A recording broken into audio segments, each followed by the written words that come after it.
Welcome to the Tech Egg. Don't get scrambled. Enjoy the video. In this video, I will explain how to make pizza on your stove. First, gather all your ingredients, including your favorite pizza dough, sauce, cheese, and toppings. Having everything prepped beforehand makes the cooking process smooth and enjoyable.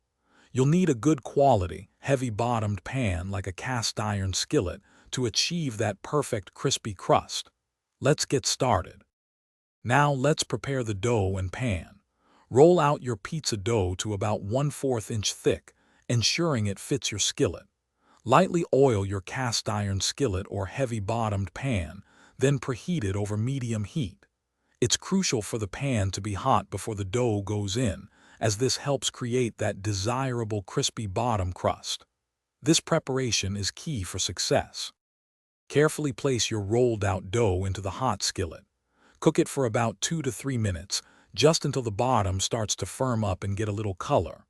Then, quickly spread your pizza sauce, sprinkle on your cheese, and add your chosen toppings. Cover the pan with a lid to help the cheese melt beautifully and evenly.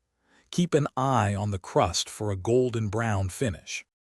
Continue cooking your pizza for another 3 to 5 minutes with the lid on. You'll know it's ready when the cheese is bubbly and perfectly melted, and the crust is golden and crisp. Carefully slide your delicious stove-top pizza onto a cutting board. Let it cool for just a minute, then slice it into wedges and serve immediately. Enjoy your homemade, easy stove-top pizza. Thanks for watching. Consider subscribing if I helped unscramble your problems.